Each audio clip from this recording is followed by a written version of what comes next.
Apa korelasinya dengan kita? Hmm. Dengan kehidupan kekristenan pada saat ini? Spirit, kuasa kematian dan kebangkitan Kristus itu, seperti apa kita menghidupinya? Ya. Brother? Tuhan membangkitkan pengharapan setiap kita. Menimbulkan pengharapan bagi setiap kita. Manusia di bawah kuasa dosa adalah manusia yang tidak berpengharapan. Ya. Dan bukan hanya sekedar tidak berpengharapan, ada kepastian penghakiman atau penghukuman yang menanti setiap kita. Dengan kata lain, orang yang tidak percaya kepada Yesus tetap ada di bayang-bayang maut. Ya, percaya kepada Yesus yang bangkit adalah satu tindakan yang harus kita lakukan. Inilah dasar iman Kristen kan? Ya, panggilannya adalah mari datang kepada Yesus untuk kita mengalami dampak dari kuasa kebangkitan Yesus. Yesus yang mati dan bangkit ini adalah alasan untuk kita kuat berdiri di tengah perlakuan yang tidak menyenangkan, perlakuan yang tidak adil yang kita alami.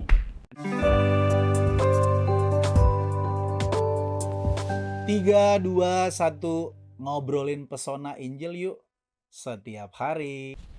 Shalom, Igrea Ngopi kembali lagi mengudara bersama dengan Brother Awa. Yes. Ya, hari ini kita mau bicara tentang Paskah, Brother. Yes. Kebetulan nih kita di hari ini, hari Paskah, saudara menyaksikan obrolan pesona Injil ini, kita akan mulai dari narasi di 2000 tahun yang lalu, Brother. Jumat Agung dan Paskah. Jumat Agung dan Paskah. 2000 tahun yang lalu, itu ada peristiwa publik yang menggemparkan Ya. di dunia, khususnya di Palestina sana. Ada satu sosok pribadi yang menurut catatan histori mengalami kematian, yaitu pribadi Yesus Kristus. Ya. Ini menjadi kontroversial, banyak dibahas, dan juga setelah kematian ini dan kebangkitannya ada begitu banyak pengikut Kristus, bahkan jemaat mula-mula ditambahkan oleh Tuhan dari 3.000 sampai 5.000 dan semakin banyak, dan menyebar yang namanya pengikut Kristus ini di seluruh dunia. Nah, cerita tentang kematian Kristus, aku mulai dari kematian Kristus dulu. Oke. Apakah kematian Kristus ini sesuatu yang apa ya, di era modern ini sesuatu yang korelatif? Maksudnya apa esensinya kematian Kristus ini? Sementara orang mau bayar listrik, mau bayar kontrakan, mau bayar anak sekolah. Kemudian apa korelasinya sama kematian Kristus? Dan memang kematian Kristus ini kan juga banyak ditentang oleh para skeptisisme. Orang yang meragukan ada, bener nggak Yesus ini mati?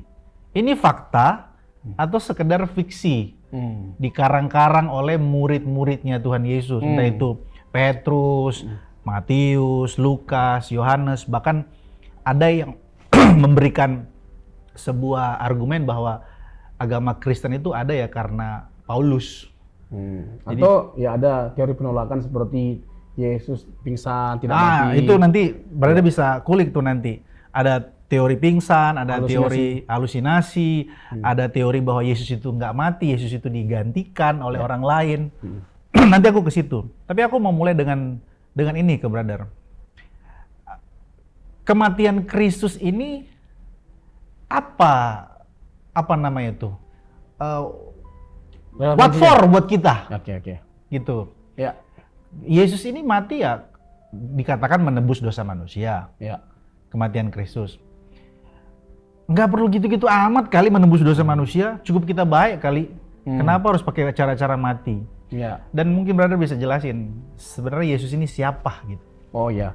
Nah ini dimulai dari pertanyaan terakhir. Kalau kita bicara tentang keselamatan, kita nggak bisa tidak berbicara tentang Yesus. Ya. Jadi sosok ini adalah inti atau pesan utama dari kekristenan atau dari Alkitab itu sendiri. Kalau kita bicara tentang Yesus dan perannya, maka kita harus berbicara pertama-tama tentang keilahiannya. Yesus manusia 100%, ya. Dia itu manusia tapi lebih dari sekedar manusia. Manusia kok dituhankan? Itu dia. Manusia kok dipertuhankan, itu pertanyaan klasik yang sering kita dengarkan dan terus diperdebatkan. Masalahnya Yesus itu bukan manusia yang dipertuhankan, tapi Tuhan yang jadi manusia. Wong ada di Alkitab nggak ada Yesus berkata, "Akulah Tuhan, sembahlah aku." Ya, Yesus memang kalau kita lihat Alkitab, tidak sedikit para teolog yang menegaskan benar secara langsung Yesus tidak pernah mengklaim dia adalah Tuhan dan sembahlah aku. Tapi itu dengan beberapa tujuan. Karena Yesus kan datang dengan tujuan. Tujuan untuk melaksanakan misi yang diberikan oleh Bapa kepada dia. Misinya itu bukan untuk menyatakan bahwa dia Tuhan, aku Tuhan secara langsung, bukan. Ayo sembah aku, tidak. Tapi untuk mati dan bangkit, dan dengan cara itulah manusia pada akhirnya memperoleh keselamatan. Tetapi sekalipun Yesus tidak secara langsung pada waktu dia berinkarnasi menyatakan dia Tuhan dan meminta untuk disembah, pernyataannya, tindakan-tindakan atau klaimnya menunjukkan bahwa dia tidak mungkin tidak Tuhan, dia pasti Tuhan. Misalnya dia mengampuni dosa, Markus pasal yang kedua ayat 7 sampai yang ke-10. Itu tindakan yang hanya bisa dikerjakan oleh Allah. Matius pasal yang ke-12 ayat 6 dan 8. Yesus mengklaim bahwa dia lebih besar daripada bait suci Allah, which is yang lebih besar daripada bait suci Allah, ya Allah itu sendiri. Bahkan dia dikatakan Tuhan atas hari Sabat. Siapa Tuhan atas hari Sabat kalau bukan Tuhan itu sendiri? Kalau bukan Yahweh, kalau bukan Allah. Nah, bahkan ratu dari negeri selatan jauh-jauh gitu loh datang untuk mendengarkan hikmat Salomo. Nah, Yesus hendak menegaskan bahwa kalau Salomo saja kamu dengarkan hikmatnya, apalagi aku yang lebih besar daripada Salomo. Jadi jelas sekali, misalnya kalau di Matius misalnya di pasal yang ke-22 kalau tidak salah brother, di sana ditegaskan bagaimana Yesus menyatakan Daud dalam perjanjian lama menghormati Yahweh. Ya, dia dihormati oleh Daud seperti Daud menghormati Yahweh. Jadi yang namanya kehormatan, kemuliaan itu hanya ada pada Allah. Ya, kalau kita melihat dalam Yohanes pasal 17 brother, permuliakanlah aku dengan kemuliaan yang kumiliki sebelum dunia dijadikan. Father, Bapa, permuliakanlah aku. Nah, kemuliaan yang ada pada Allah hanya ada pada Allah gitu loh. Itu bisa kita lihat dalam Yesaya 43 dan Yesaya 48 brother. Jadi semuanya ini kita harus lihat secara utuh, secara lengkap, sehingga lengkap dan utuh pula gambaran kita tentang siapa Yesus. Nggak bisa hanya sepotong-sepotong saja. Jadi kalau kita sudah memahami, mengotakkan pikiran kita dengan menggambarkan Yesus hanya sekedar manusia biasa, manusia aja, ya mendapat dukungan memang dari Alkitab. Alkitab menegaskan dia manusia, dia lapar, dia haus, ya kan? Dia berdoa, bahkan puncaknya dia mati. Itu bukti-bukti kemanusiaannya. Tapi Alkitab bukan hanya menyuguhkan pada kita bukti-bukti kemanusiaannya, tapi bukti-bukti keilahiannya, gitu loh. Nah, yang terakhir brother, terkait dengan siapa Yesus tadi, Yesus memang tidak secara langsung menyatakan dirinya Allah, tetapi ketika secara langsung dia disembah sebagai Allah, dia tidak menolak pengakuan itu, penyembahan itu. Misalnya Thomas, setelah Yesus bangkit, dia mengatakan apa? Ya Tuhanku, ya Allahku. Nah, kalau dia bukan Allah, dia harus menolak. Ada yang pernah disembah juga, tapi menolak. Misalnya Petrus di Kisah Rasul pasal yang ke-10. Paulus sama Barnabas disembah sebagai Zeus dan Hermes di Kisah Rasul pasal yang ke-14. Lalu di pasal 22 dari kitab Wahyu, malaikat disembah oleh Yohanes. Mereka semua menolak untuk disembah. Tapi Yesus pernah disembah, tapi tidak menolak. Tidak menolak, karena apa? Karena memang dia adalah Allah. Lalu dilanjutkan dengan kalimat, berbahagialah mereka yang tidak melihat namun percaya. Akan ada orang yang skeptis seperti Thomas gitu loh, yang tidak percaya kalau tidak melihat bukti. Tetapi semuanya itu beruntunglah kita ya, dicatatkan. Beruntunglah kita ada orang-orang yang seperti Thomas gitu loh. Sehingga di kemudian hari akan ada orang yang seperti Thomas gitu loh, dapat diteguhkan, dihiburkan dengan bukti-bukti yang disuguhkan oleh Alkitab, bahwa ternyata benar Injil itu sendiri bukan hanya sekedar sebuah data iman brother, tapi data sejarah. Karena apa? Orang yang menuliskannya itu adalah orang yang menyaksikan Yesus yang langsung gitu loh. Menyaksikan atau bersama dengan Yesus, pelayanan bersama dengan Yesus 3,5 tahun. Jadi mereka seperti Lukas misalnya, dia mencatat gitu loh. Mencatat dari data-data para rasul gitu loh, yang diberikan oleh para rasul dengan pengamatan Lukas. Lukas orang yang pintar. Dan dia catat dengan detail semuanya itu dalam sebuah dokumentasi. Sehingga kita dapat meyakini bahwa benar adanya yang disaksikan oleh Alkitab, bukan hanya sekedar data iman, tapi juga data sejarah. Jadi Kalau mau dibalikkan pertanyaan tadi, pernahkah Yesus langsung menyatakan dirinya sebagai Allah dan meminta untuk disembah? Kita balikkan pertanyaannya, pernahkah Yesus menolak untuk disembah sebagai Allah? Atau yang kedua, pernahkah Yesus mengatakan secara langsung bahwa aku bukan Allah dan jangan sembah aku? Apakah ada pernyataan itu? Tidak ada. Nah itu tadi dimulai dari yang terakhir pertanyaan brother. Kita runtutkan ke awal pertanyaan brother. Mantap. Terkait dengan seberapa penting. Nah ini saya suka sekali. Seberapa signifikannya? Ya, seberapa penting ya? Seberapa penting kita membahas tentang kematian dulu. Ya. Kita tidak akan mungkin memahami dengan benar, brother. Kita tidak mungkin bisa memahami dengan begitu dalamnya betapa pentingnya karya kematian, karya penebusan Kristus kalau kita tidak memahami betapa mengerikannya dampak dari dosa itu.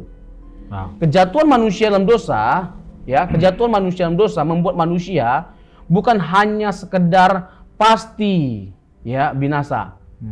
Tetapi jauh atau terpisah dari Allah. Nah, inilah kalau kita bicara tentang hukuman dalam konteks kekristenan, yaitu esensinya apa? Kita terpisah dari Allah selama-lamanya. Dan ini adalah sesuatu yang mengerikan. Coba bisa kita bayangkan ketika Yesus di atas kayu salib, Eloi, Eloi lama sabachthani, Allahku, Allahku, mengapa engkau meninggalkan aku? Itu kan sebuah ketragisan sebenarnya.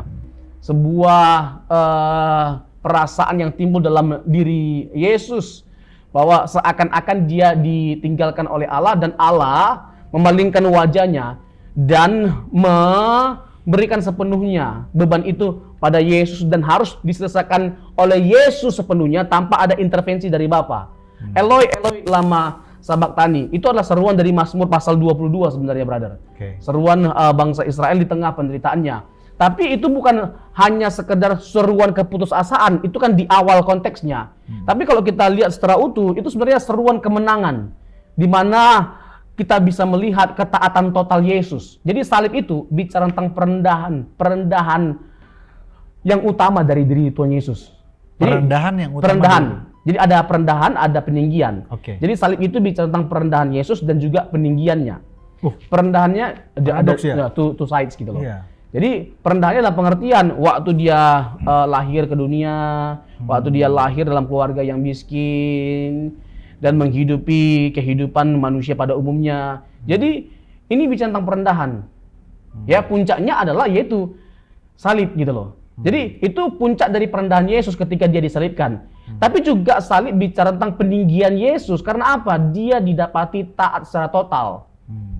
Jadi kemuliaan Allah, kalau kita lihat Injil Yohanes, kemuliaan Allah justru mulai dinyatakan pada waktu Yesus disalibkan. Karena ketika dia disalib dan mati di atas kayu salib, itu bicara tentang ketaatan total dari Tuhan kita, Yesus Kristus. Kalau kita lihat Roma pasal yang kelima, brother, ayat 17-19, kegagalan Adam adalah apa? Tidak taat.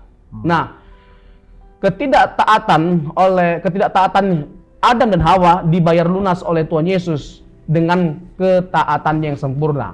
Dan itu adalah salib Kristus. Jadi, kalau kita tidak melihat kengerian dari kejatuhan manusia dalam dosa yang berakibat manusia dikuasai dosa, dikuasai maut, dikuasai kuasa kegelapan, maka tidak mungkin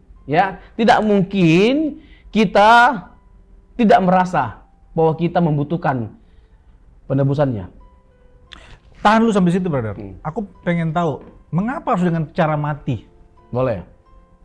Kita katakan Yesus sebagai Tuhan dan Juru Selamat. Mengapa harus dengan cara mati di kayu salib yang notabene itu adalah hukuman yang terhina? Bahkan kita sebagai orang Kristen, pengikut Yesus, mengikuti seorang manusia. Orang bilang bahwa Yesus itu hanya sekedar manusia dan dia mati menebus dosa kita. Dosa yang mana? Orang kok dosanya Adam kok aku juga yang menerima konsekuensinya gitu dari dosa itu. Bisa tolong diperdalam, brother? Saya tambah lagi dikit yang tadi, brother. Jadi gini, kita akan merasa dengan pongahnya gitu loh, tidak membutuhkan penebusan yang dilakukan oleh Yesus Kristus. Kalau kita memandang bahwa kita ini baik adanya. Makanya di bawah kuasa dosa yang ada adalah ini, bahwa kita itu bukan hanya tidak baik.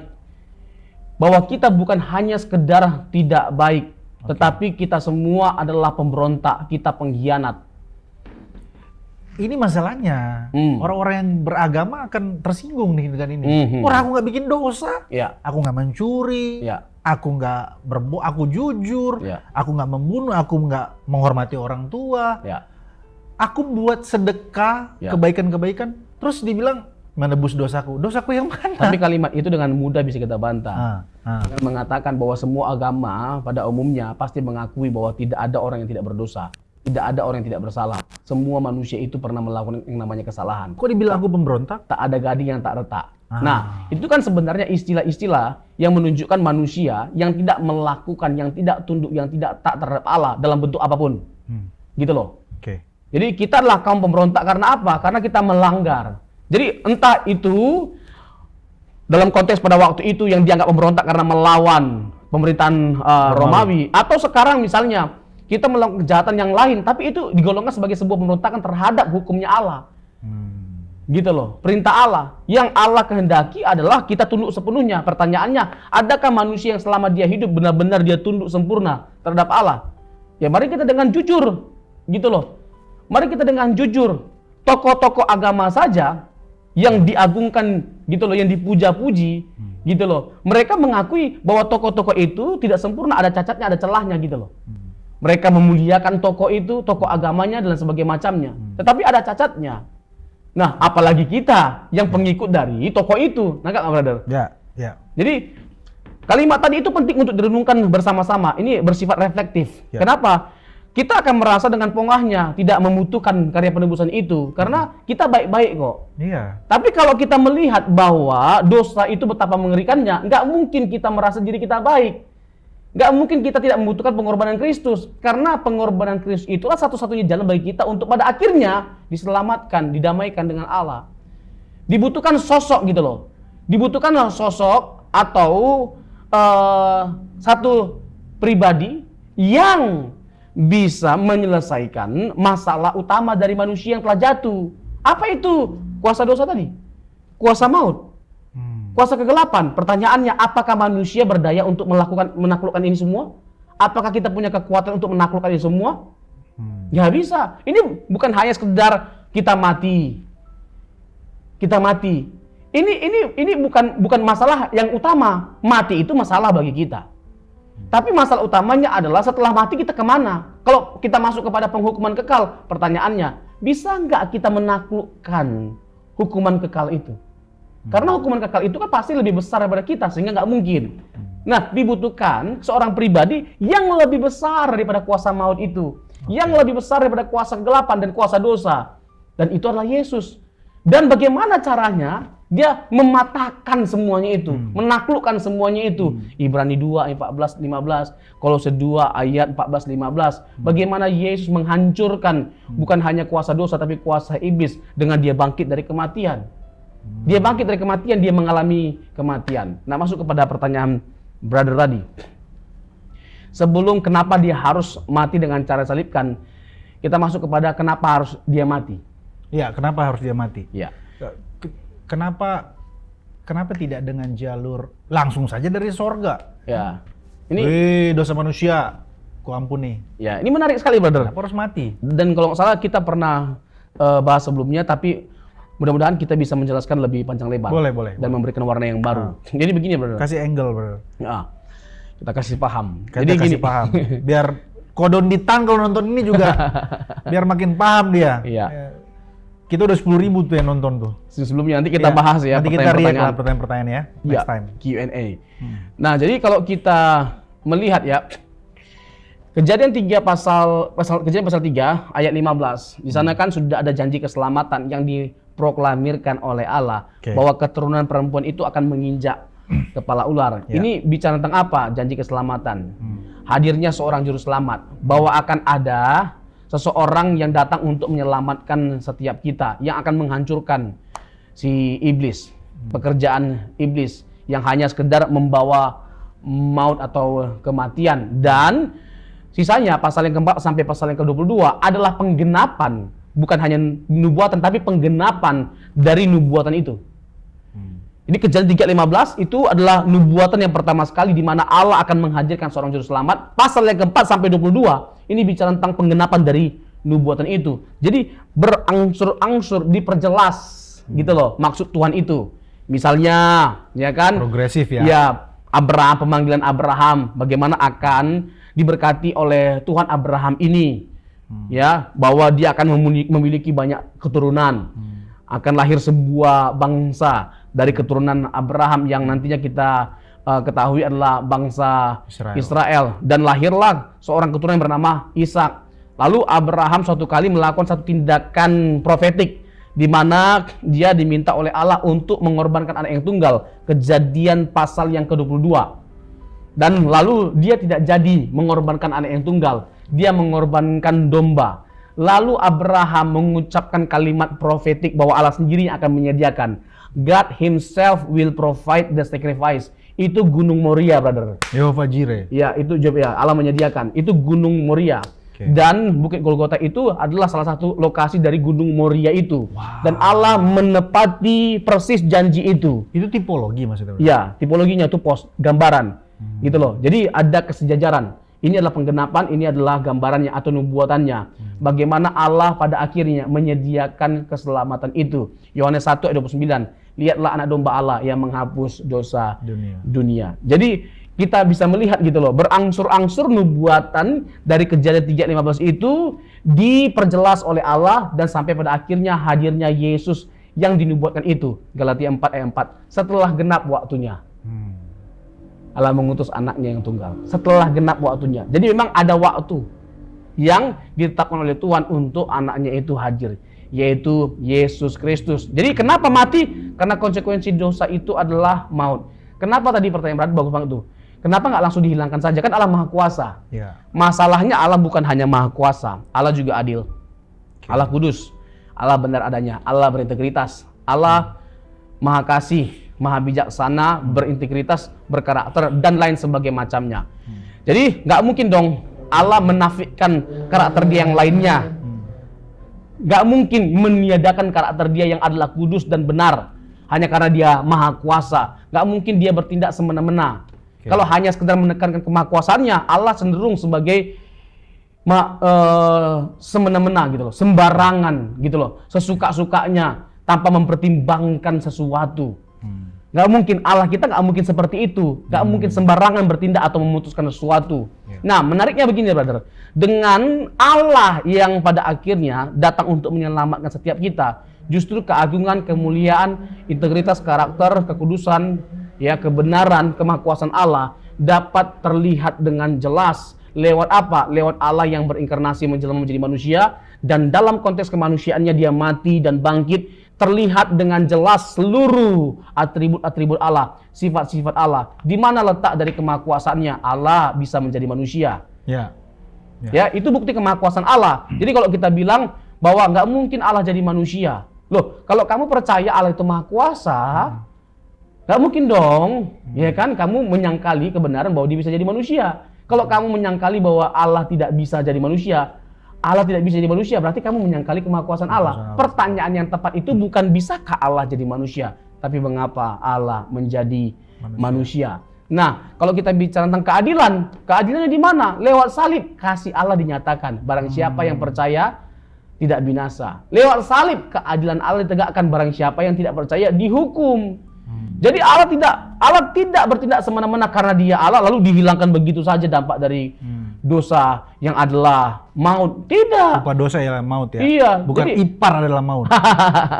Roma pasal yang ke-6 ayat 23. Jadi nggak dihilangkan begitu saja dampak dari dosa itu, yaitu maut. Tetapi dia menunjukkan integritasnya. Dengan apa? Dia memenuhi konsekuensi dosa itu. Dia yang hadir. Dia datang untuk menyelamatkan setiap kita dengan mengalami maut. Tetapi cerita Injil tidak hanya berhenti pada Yesus mati, tapi Yesus bangkit. Nah, oke, taruh sampai di situ. Bahwa kemudian Allah berinkarnasi, mengambil Yohanes pasal 1 ayat 14 itu, mengambil sarks ya, daging, mengambil daging. Dia harus menjadi manusia ya, brother. Karena tuntutannya harus mati. Ya. Karena Dengan kata lain, nggak ada manusia yang benar-benar tidak berdosa. Ya, ya. Hanya Yesus lah yang tidak berdosa kan? Ya, jadi yang mati ini, jadi bukan hanya sekedar mati gitu loh untuk menyelamatkan setiap kita, tetapi yang mati ini harus sempurna. Ya. Kan dalam perjanjian lama setiap korban yang dipersembahkan itu nggak boleh ada cacat. Misalnya Nah, domba itu nggak poinnya. boleh ada cacatnya. Itu adalah gambaran sebenarnya, gambaran dari hadirnya seorang penebus ini. Nggak boleh ada cacatnya. Dan Alkitab menjelaskan bahwa Yesus satu-satunya pribadi yang nggak ada cacatnya. Misalnya di Yohanes pasal 8 ayat 46, brother. Yesus bertanya, siapakah di antara kamu yang bisa membuktikan bahwa aku berbuat salah? Nggak ada. Ibrani 4 ayat 15. Ya kan? Terus 1 Petrus 2, ya kan? Ayat 21 dan 22. Di sana tegaskan bahwa dia tidak berbuat dosa. 1 Petrus pasal yang kedua ayat 21. Dikatakan demikian. 1 Petrus 2 ya, ayat 21. Sebab untuk itulah kamu dipanggil karena Kristus pun telah menderita untuk kamu dan telah meninggalkan teladan bagi kamu supaya kamu mengikuti jejaknya. Ayat 22. Ia tidak berbuat dosa dan tipu tidak ada dalam mulutnya. Inilah Tuhan Yesus kita. Bagaimana reaksinya? Waktu dia diperlakukan tidak adil, dicaci maki dan sebagainya macamnya. Ayat 23, ketika ia dicaci maki, ia tidak membalas dengan mencaci maki. Ketika ia menderita, ia tidak mengancam, tetapi ia menyerahkan kepada Dia yang menghakimi dengan adil. Ia sendiri telah memikul dosa kita di dalam tubuhnya di kayu salib, supaya kita yang telah mati terhadap dosa hidup untuk kebenaran. Oleh bilur-bilurnya kamu telah sembuh. Jadi indah sekali bagaimana Yesus bereaksi atas semua bentuk ketidakadilan yang dia alami pada waktu itu, dan singkatnya, dia taat sempurna, total submission, tunduk sepenuhnya kepada Allah. Inilah keindahan dari sosok yang bernama Yesus. Dia bukan hanya memberikan jaminan keselamatan, tapi teladan yang sempurna bagi setiap kita. Jadi Yesus tidak ada cacatnya, brother. Ini melambangkan apa? Dia bukan hanya sekedar guru moral ya, yang Iya. orang ini pikir-pikir Yesus itu hanya guru moral, ajarannya baik. Tapi dia kemudian sempurna menjalani apa yang Bapa kehendaki ya. Ya, gini brother. Mungkin kita pakai bahasa vulgar deh. Jangan sampai kita merasa bahwa kita telah memandang Yesus dengan baik ketika kita hanya memandang dia sebagai guru moral. Kita memandang dia hanya sebagai nabi. Kita hanya memandang dia sebagai rasul. Pertama-tama kalau kita bicara tentang menghormati dia, kita harus memandang dia sebagai Allah. Dia sebagai juru selamat. Nah, itu poinnya. Kita harus memandang dia sebagai Allah dan sebagai juru selamat. Boleh nggak brother tahan sampai di situ dulu? Ah. Aku mau nanya sesuatu yang agak lebih vulgar lagi. Kalau dia Allah, kok dia mati? Nah, kalau dia Allah, ya kan, kok dia mati? Nah, Yesus itu Ini kan orang Kristen ini percaya sama Yesus Allah, tapi Allah kok mati ya kan? Itu satu pertanyaan. Variabel kedua adalah begini. Apa yang membuat data kita itu valid bahwa Yesus itu kemudian mati di kayu salib? Karena ada banyak sekali teori. dan ketragisan dari mati di salib itu nanti kita akan jelaskan. Ya boleh. Nah, Jawab dulu. Kita harus memandang Yesus itu tidak hanya sekedar guru moral, nabi, rasul, tetapi dia adalah Allah itu sendiri. ya. Pertanyaan mendasarnya, Allah macam apa mati di kayu salib? Setengah telanjang lagi. Kita perpanjang dulu persoalan tadi.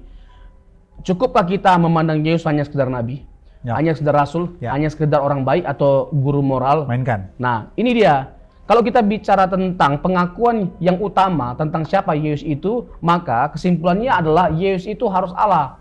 Yesus itu harus juru selamat. Sebab sebelum dia jadi manusia, dia adalah Allah.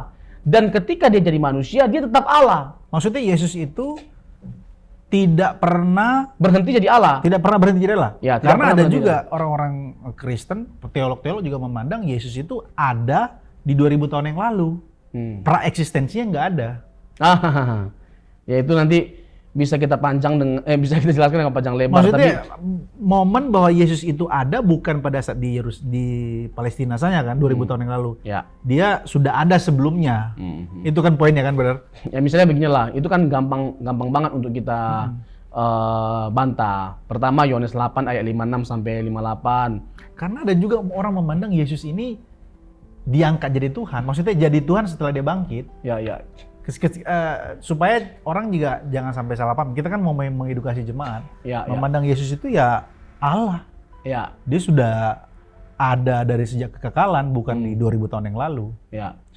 Oke. Nanti kita Perdalam. Ya, nanti kita bisa kutip dari Kisah Para Rasul ya. Salah satu teks yang mengatakan Kisah Rasul 2 ayat 36. Menjadi Tuhan. Ya, menjadi Tuhan. Nah, nanti ada 3 jawaban untuk ayat itu. Oke. Dan itu sesuatu yang sangat gampang sekali. Tetapi gini, Bagi lagi-lagi brother kalau sih gampang, bagi yang lain kan itu krusial, susah menjawabnya. Nah, lagi-lagi kita harus tekankan kalimat ini, melihat Alkitab nggak boleh sepotong-sepotong. Ya, jadi kita harus melihat secara utuh. Karena apa? Teks yang satu itu bisa nanti kita akan temukan jawabannya di teks yang lainnya. Sip. Itu atau kitab yang satu kita temukan di kitab yang lainnya. Tota Scriptura ya. Iya, tota, bukan hanya sola tapi tota Scriptura. Siap. Melihat Alkitab itu secara utuh. Singkatnya gini, Brother. Kalau kita bicara tentang praeksistensi Tuhan Yesus itu di perjanjian lama banyak sekali lah. Oke. Yesus menyatakan diri sebagai malaikat gitu loh. Atau dalam bentuk orang yang waktu dijumpai oleh Abraham, yang ditarbantin Mamre, Kejadian pasal yang ke-18 yang bertemu dengan Hagar, Gideon, dan masih banyak ya dalam bentuk malaikat, dan masih banyak tokoh-tokoh yang lainnya. Semuanya itu bicara tentang apa? Kristofani, penampakan Kristus dalam konteks perjanjian lama. Dan hal itu diperjelas oleh Tuhan Yesus ketika dia datang. Bahwa misalnya tadi Yohanes 8 ayat 56 sampai 58, Abraham telah melihat hariku dan ia bersuka cita. Kan nggak mungkin Abraham yang ke sini karena udah meninggal. Betul. Jaraknya kan 2000 tahun. Yang ada yang ini yang ke sini. Nah, kenapa ini bisa ke sini? Karena sebelum dia sebagai manusia dia sudah ada. Makanya Abraham telah melihat harinya dan ia bersuka cita. Ya itulah ditarbantin Mamre. Kejadian pasal yang ke-18 yang 3 orang. 2 orang ini nanti yang ke Lot, rumah Lot gitu loh. Yang sebelum Sodom Gomora itu dijungkir balikkan. Nah, kesalahpahaman terkait dengan Yesus berhenti jadi Allah ketika jadi manusia itu kan dari penafsiran yang salah terhadap Filipi 2 ayat 6 sampai 8, kenosis. Mengosongkan apa yang dikosongkan. Sebenarnya konteks itu sangat sederhana. Jadi ketika Yesus mengambil rupa sebagai manusia, dia direndahkan dan mati di kayu salib. Ini adalah bentuk pengosongan diri Yesus. Ketika dia mengambil natur kemanusiaan, ini digambarkan sebagai bentuk pengosongan dirinya, bukan keilahiannya atau sifat-sifat keilahiannya itu dikosongkan. Sebab kalau benar gitu loh dikosongkan sifat-sifatnya, bagaimana mungkin dia berkuasa untuk mengampuni dosa? Markus pasal yang kedua ayat yang ke-10, anak manusia berkuasa untuk mengampuni dosa. Itu kan very clear. Nah, nanti kalau ada waktu kita panjang Kisah Rasul pasal yang kedua ayat 36 nanti brother bisa ingatkan. Kita akan tadi kengerian supaya brother nggak lupa kengerian salib. Sebelum kengerian salib, kenapa kita harus memandang Yesus sebagai Allah bukan hanya sekedar nabi, rasul dan guru moral tadi? Ya, kan kenapa cukupkah kita memandang Yesus hanya sebagai guru, sebagai rasul, sebagai orang baik? Nah, kalau kita mau pakai jawaban singkatnya, jelas tidak. Kenapa? Karena Alkitab menyuguhkan kepada kita tentang keilahiannya itu dengan begitu jelas. Sangat-sangat jelas. Gitu loh. Dan kita bisa memberikan banyak sekali dukungan terhadap pernyataan kita ini. Kalau kita kurang datanya atau mencoba untuk melihat Yesus di luar dari sumber Alkitab, itu lain. Itu sudah lain. Gitu loh. Misalnya dari kitab tertentu gitu loh. Lalu kita menyimpulkan bahwa dia tidak Allah. Karena apa? Di kitab itu minim gitu loh. Data-data tentang keilahian Yesus. Tapi kalau kita menggunakan Alkitab, terlalu terang benderang. Saking terang benderangnya sukar bagi kita untuk menyangkali keilahiannya. Begitu kesimpulannya, brother. Itulah alasan mengapa kita pertama-tama harus mengakui Yesus sebagai Allah dan Juru Selamat. Karena Alkitab itu bicara tentang apa? Allah yang mengasihi setiap kita, dan bentuk dari kasih Allah yang tertinggi terbesar adalah Dia berinkarnasi demi keselamatan kita. Itulah Yohanes 3 ayat yang ke-16. Karena begitu besar kasih Allah akan dunia ini sehingga Ia mengaruniakan anak yang tunggal agar setiap kita yang percaya tidak binasa melainkan beroleh hidup yang kekal. Dan kalau kita bicara tentang pesan utama dari Injil Yohanes, ya terletak pada apa? Yohanes pasal yang ke-20 ayat 30 sampai 31, supaya setiap kita boleh percaya kepadanya dan memperoleh keselamatan. Sorry brother, ini pasti Om Ivan, ini ngeditnya banyak ayat ya, jadi kita harus appreciate Om Ivan ini ayatnya banyak sekali dari tadi. Kengerian salib brother, aku mau masuk ke persoalan kengerian salib. Gini, Yesus ini kan pernah diolok-olok. Atau gini, mungkin pertanyaanku variabel pertama adalah mengapa harus lewat salib? Mengapa dengan apa yang membuat kita jadi tidak skeptis bahwa Yesus itu betul disalib? Karena ada banyak sekali teori yang berkata bahwa Yesus itu sebenarnya diserupakan, bukan Yesus yang disalib itu, tapi orang lain digantikan gitu. Ini kemudian bisa meruntuhkan iman orang percaya nih kalau Yesus.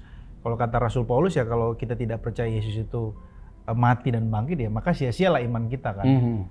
Jadi pertanyaannya, pada saat itu ada banyak orang yang berkata begini, ya kalau kau Allah turunlah dari salib itu. Bahkan Yesus kan pernah berkata bahwa aku akan membangun bait suci Allah dalam waktu 3 hari. Sementara sekarang kau nggak bisa menyelamatkan dirimu sendiri di atas kayu salib. Terlihat Yesus benar-benar, dengan kata lain, juru selamatnya orang Kristen ini, orang yang percaya kepada Yesus adalah juru selamat yang lemah, tak berdaya. Mati di atas kayu salib setengah telanjang. Gitu. Bahkan di Alkitab Yesaya berkata bahwa rupanya tidak seperti manusia. Ini kan kengerian banget. Dan sebuah kehinaan yang sangat-sangat hina ketika orang mati di salib pada zaman itu. Nah, apakah ada data Alkitab yang menunjukkan bahwa memang harus disalib? Apa filosofinya? Lalu kemudian ada nggak data di luar Alkitab bahwa memang Yesus betul-betul disalib pada zaman itu gitu, Brother? Nangkap esensi pertanyaan gue ini, Brother? Ya. Mainkan. Ya, jadi gini, kalau kita bicara tentang, kalau kita bicara tentang kenapa disalib, sederhananya sih begini, Brother, bahwa salib itu menggambarkan betapa mengerikannya penderitaan itu. Salib itu menggambarkan betapa luar biasanya kehinaan itu. Ya karena bukan hanya Yesus doang yang disalib kan. Ya, banyak orang disalib. Nah, tapi kenapa ini jadi spesial bagi kita? Ya. Punya meaning yang dalam. Ya. Di Yohanes pasal yang ketiga, kalau bicara tentang adakah dinubuatkan, di Yohanes pasal yang ketiga ayat 13 sampai 14 di sana kan clear bagaimana Yesus itu ditinggikan seperti Musa meninggikan tiang ular tembaga. Jadi dalam konteks PL, orang-orang Israel itu menggerutu, mengeluh. Lalu pada akhirnya di padang gurun mereka mengalami kematian karena dipagu ular. Lalu Tuhan berinisiatif untuk menyelamatkan dan menyuruh Musa supaya mereka selamat dengan meninggikan tiang ular tembaga, dan barang siapa yang memandangnya akan diselamatkan. Dan ini adalah sebuah bentuk gambaran yang merujuk kepada Yesus Kristus. Dia akan ditinggikan secara rufiah, bahwa dia akan disalibkan. Jadi sebagaimana sebagaimana Musa meninggikan tiang ular, begitulah Yesus. Dia ditinggikan, dia disalibkan. Itu salah satu nubuatan yang bisa kita lihat dalam perjanjian lama tentang penyaliban Tuhan Yesus. Nah, kalau kita bicara tentang penyaliban, itu hukuman yang lazim sebenarnya yang diberikan pada waktu itu kepada kaum pemberontak. Jadi bahkan ditegaskan bahwa orang yang dihukum mati dengan cara disalibkan itu adalah orang yang melakukan satu kejahatan yang fatal. Satu kejahatan yang sangat mengerikan, sehingga diberikan padanya hukuman yang sangat mengerikan pula. Dan bahkan yang paling mengerikan, nanti saya dramatisir sedemikian rupa terkait dengan data sejarah mengenai salib itu. Tapi sebelumnya misalnya Alexander the Great itu sudah menerapkan hukum salib. Ya, Alexander the Great seorang penakluk atau seorang Yunani yang luar biasa, ya, menaklukkan setiap musuhnya pada waktu itu. Dan di usia muda dia sudah menguasai banyak bangsa, dan pada akhirnya tapi dia meninggal di usia muda. Singkat cerita adalah dia termasuk tokoh yang telah memberlakukan hukuman salib.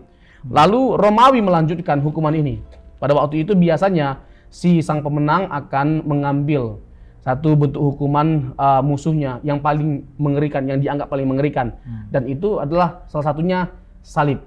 Salib itu begitu mengerikan, brother. Saking mengerikannya, orang Yunani dan Romawi itu tidak mau menyebutkan kata salib dalam setiap diskusi mereka. Kenapa? Saking mengerikannya. Kenapa? Karena salib itu adalah hukuman satu yang membuat orang menderita secara luar biasa secara fisik. Oke. Dipakukan, misalnya tangannya dan kakinya. Itu paku 12,5 sampai 17,5 cm panjangnya paku. Wow. Kayu itu kasar. Lalu Yesus dimahkotai duri pada waktu itu. Ya. Sebelum Yesus disalibkan, hukuman yang lazim yang diberikan kepada orang yang tersalib adalah dicambuk. Seorang yang bernama Josephus Flavius pernah mengatakan, dia seorang Yahudi yang bekerja bagi Romawi. Dia mengatakan tidak jarang teman-teman sebangsanya yang dihukum salib, sebelum dihukum salib itu dicambuk, dan mereka ya mati sebelum pada akhir salib. Karena apa? Waktu dicambuk isi perutnya keluar semua. Dicambuknya apa? Pakai cemeti, ya, yang terdiri dari beberapa helai lah, yang di ujungnya itu ada benda-benda tajam gitu loh, seperti dari tulang pecahan beling, Wow. ya, atau batu karang. Jadi Yesus dicambuk pakai itu dengan 2 algojo. Jadi ketika dicambuk oleh dua orang algojo yang terbiasa, bahkan almost every day mereka melakukan tindakan ini, penghukuman ini. Algojo tentara Romawi yang memang besar badannya dan mereka sangat dikenal dengan kengeriannya, dan itu adalah kesukaan bagi mereka melakukan hukum cambuk, dan mereka berhenti hanya pada waktu mereka sudah puas, atau komandannya memberikan komando untuk menghentikannya. Hanya pada waktu itu dihentikan. Jadi tidak bisa digambarkan bagaimana kengerian yang dialami oleh Yesus pada waktu itu, sehingga pada akhirnya kalau Alkitab mencatat Yesus matinya itu sebentar ketika disalib, kita nggak heran. Ya, bukan jadi pada akhirnya kita membuka ruang seakan-akan Yesus tidak mati, hanya pingsan. Betul. Kenapa? Karena sebelum sampai disalib, dia sudah kehabisan banyak darah. Karena dia dicambuk, dihajar habis-habisan. Kalau di Yahudi kan dicambuknya 39 kali, 40 kurang 1. Pukulan, itu pukulan. Pukulan ya? Ya, pukulan. Kalau di Romawi suka-sukanya berarti. Sesuka-sukanya. Berarti lebih dari film-film The Chosen, film The Makanya Passion of the Christ. Kalau orang bilang film The Passion of Christ itu lebay, itu sebenarnya belum menggambarkan cerita Injil sepenuhnya. Belum ada apa-apanya. Bayangin, 12,5 cm loh panjangnya paku itu waktu menancap di tangan Yesus. Sesayang itulah Yesus sama setiap kita. Belum lagi si kayu salib itu ya. Kayu salib pada akhirnya, iya. Berapa berat tuh dia pikul tuh sampai itu membuat kita juga memastikan bahwa wajar Yesus mati cepat ketika disalibkan. Memang dia udah kehabisan banyak darah. Sampai pada akhirnya ngangkat kayu salibnya pun dia nggak mampu, dibantu oleh Simon dari Kirene pada waktu itu. Jadi betapa mengerikannya. Kayu itu kasar, brother. Kayu itu kasar, dan di bawahnya itu hanya dibuat kayu kecil sebagai tempat dia menopang seluruh badannya. Dan itu sengaja supaya matinya lama. Ini kan bicara tentang kepuasan. Mereka puas melihat orang yang disalibkan dan matinya itu secara tragis dipertontonkan di depan publik. Dan sengaja biasanya, bahkan itu dijadwalkan, dikasih tahu, ya, terpublikasi orang-orang yang akan disalibkan, dan dipublikasi kematiannya ketika disalibkan. Supaya apa? Supaya ada apa? Efek jerah terhadap para lawan, supaya mereka tidak memberontak. Orang-orang Romawi itu nggak akan dikasih hukuman mati dengan cara disalibkan. Makanya nggak heran Paulus itu nggak dihukum salib, tapi dipancung kepalanya. Karena dia adalah warga kenegaraan Roma. Ada 2 warga negara dia. Ya. Sehingga dia hanya mati dengan cara dipancung, karena hukuman salib itu tidak diberikan kepada orang Romawi.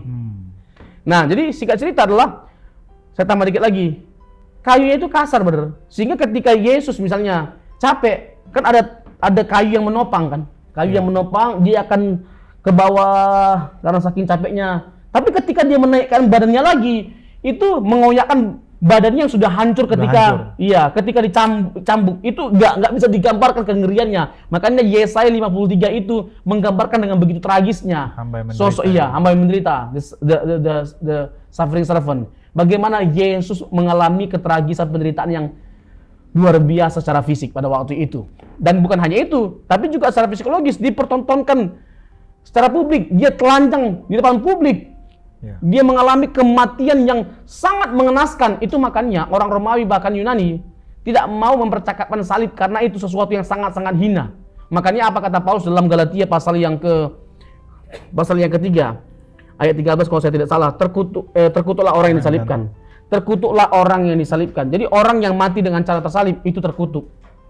Jadi kenapa saya bilang tadi brother, kenapa hukuman salib itu yang dialami oleh Tuhan Yesus untuk menyelamatkan setiap kita? Karena hukuman salib itu mewakili setiap kita manusia yang telah jatuh dalam dosa. Betapa mengerikannya kita, betapa hinanya kita, betapa hancurnya kita. Lalu Yesus menerima, memikul semua bentuk ini pada waktu dia disalibkan. Kehinaan dia alami, penderitaan fisik yang mengerikan dia alami, kehinaan secara psikologis dia alami, semuanya dia alami pada waktu itu.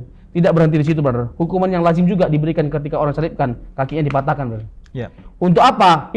Itu sebuah kengerian, itu kesakitan yang sangat mengerikan ketika dipatahkan kakinya, gitu loh. Itu nggak bisa digambarkan dengan kata-kata. Supaya cepat mati ya. Nah tujuannya, meskipun mengerikan penderitaannya ketika dipukul, supaya itu cepat mati. Jadi Yesus itu kan disalibkan dari jam 9 ke jam 3. Jadi 6 jam.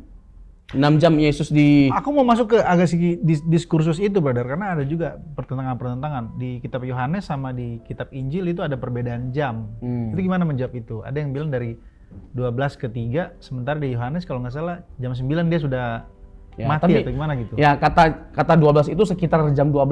Oh. Jadi kan nggak ada hukuman yang baku seperti yang kita miliki pada waktu sekarang ini gitu loh. Kalau sekarang ini kan ada penunjukan jam atau waktu yang akurat gitu loh. Ada jam dinding misalnya, ada 12, 1, 2, 3 dan seterusnya. Tapi kalau pada waktu itu kan matahari sebagai penunjuk. Jadi nggak ada yang pasti. Jadi sekitar jam 12 itu bukan suatu pertentangan. Gitu loh. Jadi yang satunya jam 9. Jadi jam 9 sampai jam 3. Jadi Yesus selesai jam 3. Nah, di tengah hari itu terjadi kegelapan, bahkan ada gempa yang sampai mengakibatkan bait suci Allah itu terbelah menjadi dua. Itu pun tirainya. Ada filosofi teologisnya ya, brother? Tirainya, iya, dari atas ke bawah. Artinya apa? Bahwa sebelumnya nggak semua orang bisa menghadap Allah gitu loh. Hanya orang tertentu seperti imam besar dan kudus, suci, ya kan? Tetapi sekarang oleh Yesus yang telah mati menebus dosa setiap kita bisa menghampiri tahta Allah dengan penuh keberanian, kata Ibrani. Kapan saja dan di mana saja. Siapa saja bisa datang. Kita orang berdosa, yes, kita orang berdosa. Justru Yesus datang untuk orang berdosa. Tetapi maukah kita mengakui keberdosaan kita sehingga kasih karunia Allah dinyatakan bagi setiap kita? Wow, mempesona banget. Kalau brother jadi Tuhan Yesus, orang-orang yang kalau dirimu bisa, Tuhan turun dong. Dirimu orang lain kau selamatkan. Ya kan, turun dari salib baru kami percaya. Kalau saya jadi Tuhan Yesus, saya turun, pak, terus saya naik lagi ke atas. Ya, jadi nggak bisa lah diungkapkan dengan kata-kata betapa beruntungnya. Harusnya kita yang mengalami apa yang Yesus alami ya. Ya, kalau Yesus tidak mati, maka kita yang mati. Kalau Yesus tidak mati pada waktu itu, maka kita akan binasa. Masuk neraka semua kita. Iya, jadi jangan kita menghina Yesus yang telah mati. Yesus itu mati karena kita, ingat itu. Karena kita, kalau kita tidak berdosa, dia tidak mati.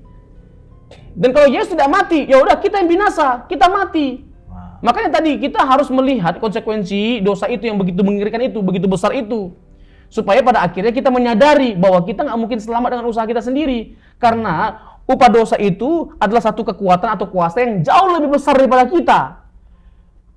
Kesombongan atau kepongahan yang ada pada akhirnya, kalau kita bisa merasa selamat dengan kekuatan kita, kesombongan yang ada pada akhirnya dan sampai kapanpun nggak akan pernah bisa. Karena apa? Karena yang namanya binasa, maut, penghukuman kekal, itu sesuatu yang nggak bisa kita hindari, sesuatu yang nggak bisa kita lawan. Kalau di dalam Roma pasal 7 itu Rasul Paulus dengan kegalauannya berkata bahwa aku ditawan oleh hukum dosa ya. Aku tahu apa yang baik tapi yang kulakukan yang jahat gitu. Itu kuasa dosa juga ya termasuk. Ya, ada dua hukum kan? Ada dua hukum di dalam diri kita. Kan? Jadi ada keinginan yang kudus dalam diri kita untuk tidak berbuat dosa lagi. Tetapi di sisi lain kita nggak bisa pungkiri bahwa kita masih terikat dengan tubuh daging. Di mana ya bisa ada kesalahan-kesalahan yang kita lakukan. Ada dosa yang kita lakukan. Tapi di ayat 21 atau 25 kalau nggak salah, syukur kepada Allah, syukur kepada Kristus. Manusia celaka kan? Iya, kita manusia celaka. Syukur kepada Kristus. Kenapa syukur kepada Kristus? Karena Kristus itulah yang memberikan jaminan keselamatan bagi setiap kita. Sekalipun, misalnya begini, kita sudah sungguh-sungguh percaya dan bisa jatuh dalam dosa, nggak hilang loh keselamatan kita. Hanya ketika kita jatuh dalam dosa, lalu hilang keselamatan kita. Nggak begitu konsepnya. Paulus menyadari gitu loh. Dia menyadari bahwa itu bisa terjadi sama dirinya. Keinginan dia untuk sempurna itu tinggi banget. Tapi dia juga nggak bisa menyangkali bahwa dia bertubuh daging, masih ada loh nafsu jahat gitu loh, yang dia lawan gitu loh. Bahkan yang tanpa dia sadari ternyata itu juga kesalahan. Nah dalam hidup ini mungkin ada banyak kesalahan-kesalahan yang kita lakukan yang tidak kita sadari. Itu poin aku tadi, maksudnya realitas bahwa kita itu sebenarnya butuh juru selamat, tidak bisa tidak. Karena kita itu bahkan kita tidak sadari pun kita melakukan dosa ya, Bro. Ya, di bawah kasih karunia kita melihat dosa itu jauh lebih terang benderang. Di bawah kasih karunia. Jauh lebih deep. Di bawah atau pada konteks kasih karunia. Di terang Injil, dalam terangnya Injil, kita melihat yang namanya dosa itu jauh lebih deep, jauh lebih dalam, jauh lebih luas aspeknya. Kalau dalam konteks misalnya khotbah Yesus di bukit Matius 5 sampai 7, kita bisa melihat gitu loh. Bagaimana ada bentuk eskalasi hukum. Sebelumnya kalau perzinahan itu dalam kontak fisik gitu loh. Melakukan hubungan seks secara fisik. Tetapi dalam konteks khotbah di bukit, Yesus berkata apa? Dengan memikirkan atau mengingini dalam pikiran kita, melihat, mengingininya, udah dianggap sebagai sebuah perzinahan. Jadi cobalah, kan di bawah kasih karunia, kita telah didorong untuk melihat dosa jauh lebih besar. Nah, tapi masalahnya begini, brother. Kalau kita masih mengharapkan selamat dengan melakukan hukum, seperti orang Yahudi pada waktu itu, binasa kita. Karena apa? Realitasnya begini loh. Masih aja ada kesalahan-kesalahan kita lakukan. Sementara tuntutan hukum Taurat itu adalah sempurna. Melanggar satu, melanggar semua. Hukum Taurat bukan hanya 10, 613. Siapa yang melakukan hukum Taurat sempurna 613? Nggak ada. Nah, karena nggak ada yang sempurna melakukan hukum Taurat yang 613 itu, maka keselamatan kita nggak bisa digantungkan pada apa? Melakukan hukum itu. Tapi pada Yesus yang telah menggenapi hukum itu dengan sempurna. Jadi kalau kita masih ada gagalnya dalam hidup ini, melakukan perintah Allah, tenang, ada Yesus. Asalkan tetap kita bergantung sama Tuhan Yesus. Asalkan kita tetap datang minta ampun sama Tuhan Yesus. Tuhan Yesus akan membuka tangannya untuk menerima kita apa adanya. Dan ada komitmen untuk kita tidak mengulanginya kembali. Ada banyak orang menderita atau terbeban berat mengikuti Yesus karena harus memenuhi perintah-perintahnya, hukum-hukumnya. Ternyata ini jawabannya, bahwa ada walaupun kita gagal, kita nggak sampai tergeletak. Ada Yesus yang kemudian merengkuh kita gitu. Iya. Sedikit lagi soal kematian Kristus ini, brother. Ada teori bahwa Yesus itu diserupakan. Yesus itu hanya sekedar pingsan. Bagaimana kita mengencounter pandangan-pandangan ini terkait dengan kematian Kristus? Karena kematian Kristus ini kan menjadi isu sentral atau jantung sentral dari kekristenan kan. Injil itu adalah kematian dan kebangkitan Kristus. Bahkan Paulus sendiri berkata bahwa yang ku kehendaki ialah mengenal Filipi 3:10. Kuasa kebangkitan dan menjadi sama dalam penderitaannya. Menjadi sama dalam penderitaannya. Bagaimana kemudian kita menjelaskan terkait dengan benarkah betul-betul Yesus itu mati di salib? Dan tadi kita sudah jelasin. Tapi apa data historis yang selain daripada Alkitab, lalu kemudian korelasinya dengan kehidupan manusia modern pada saat ini, soal penderitaan itu? Dimulai dari bukan Yesus yang disalibkan, tapi yang diserupakan. Sekarang pertanyaan begini, dengan kita melihat Alkitab nih ya, bagaimana kita bisa menyimpulkan bukan Yesus yang disalibkan? Bagaimana kita bisa menyimpulkan bukan Yesus yang disalibkan? Karena apa? Karena bahkan murid Yesus itu bersepakat untuk membunuh Yesus dengan berkhianat, Yudas. Masa dia menunjuk pada yang bersalah gitu, yang salah gitu loh, menunjukkan kepada pribadi yang salah. Justru yang mati itu Yudas, bukan Yesus. Makanya itu Injil yang mana? Injil yang palsu, Injil yang lain. Gitulah sederhananya kita untuk menjawab teori itu, teori kemiripan gitu loh, bahwa yang mirip Yesus yang disalibkan bukan Yesus sendiri. Sementara menurut Injilnya kita, bahwa Yudas menyerahkan Yesus untuk dibunuh. Masa Yudas salah gitu loh memilih, apalagi sampai Yudas yang dibilang yang ganti. Sementara kan dalam Mazmur kan dikatakan bahwa dia mengangkat tumitnya gitu loh, yang semeja dengan aku mengangkat tumitnya gitu loh. Itu kan sebuah nubuatan yang nanti ketika kita lihat di Perjanjian Baru kita tahu itu Yudas. Gitu loh. Yudas menjual Yesus dengan 30 keping perak. Jadi kalau kita melihat Injil nggak ada ruang untuk kita membenarkan teori itu gitu loh. Untuk mendiskusikannya pun tidak ada karena nggak ada sedikit pun gitu loh indikasi-indikasi ke sana. Jadi baik lawan maupun teman itu sama-sama bersekongkol untuk membunuh Yesus. Itu masalahnya. Jadi bagaimana caranya kita bilang bukan Yesus yang disalibkan? Nah, para murid itu tersebar kemana-mana. Mereka melarikan diri, mereka jadi pecundang. Mereka jadi pecundang asli. Gitu loh. Petrus yang sosok pahlawan sebelumnya mengangkat sarung tangannya. Ya kan, kepala pasukan itu, telinganya yang putus itu. Sosok pahlawan sebelumnya, sekali-kali hal itu terjadi padamu. Kata Petrus, nggak taunya dia pula yang berkhianat. Sekali-kali aku tidak akan goncang imanku ya kan. Aku yang paling pertama. 3 kali dia menyangkal Yesus, lalu ayam berkokok 2 kali. Coba bayangin gitu loh. Nah, mereka meninggalkan Tuhan Yesus. Bagaimana bukan Yesus pada akhirnya? Nah, itu kan sesuatu yang nggak masuk akal, nggak make sense gitu loh. Itu bahwa dia cuma pingsan?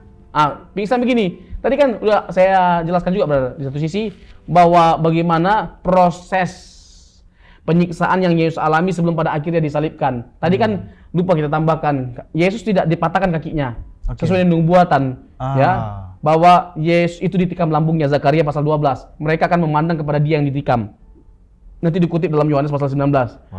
Gitu loh. Jadi untuk memastikan bahwa dia mati, dicucuk dengan tombak lambungnya yang mencurahkan darah, keluar darahnya. Darah dan air. Ya, darah dan air. Jadi itu betul-betul sampai tetes terakhir memang darahnya. Itu clear sekali bahwa Yesus tidak mungkin pingsan. Dia pasti mati. Karena tentara Romawi yang memastikan dia mati. Lalu pada akhirnya dia dikuburkan melalui Yusuf dari Arimatea menggunakan kuburannya yang nggak jauh dari tempat itu pada waktu itu. Nah, jadi bagi kita aneh teori-teori ini gitu loh. Ada lagi teori halusinasi, brother. Gimana tuh teori halusinasi? Ya, 1 Korintus pasal 15 kan, ayat 3 sampai 8 kan. Bahwa ada 500 pasang mata yang menyaksikan Yesus yang bangkit. Jadi bukan hanya para rasul, bukan hanya Paulus, ada 500 pasang mata yang menyaksikan Yesus yang bangkit. Jadi mereka itu sebenarnya bukan melihat Yesus yang bangkit, tapi berhalusinasi.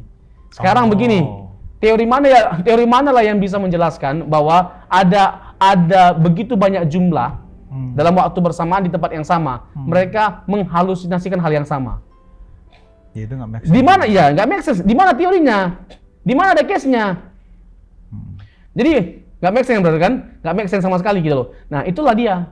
Nggak sedikit orang atau kelompok yang mencoba untuk menghadirkan teori-teori yang tidak make sense untuk gitu loh, untuk menyangkali satu teori yang pasti, yang benar adanya satu peristiwa yang bukan hanya ini peristiwa sejarah, tapi peristiwa yang mengubahkan.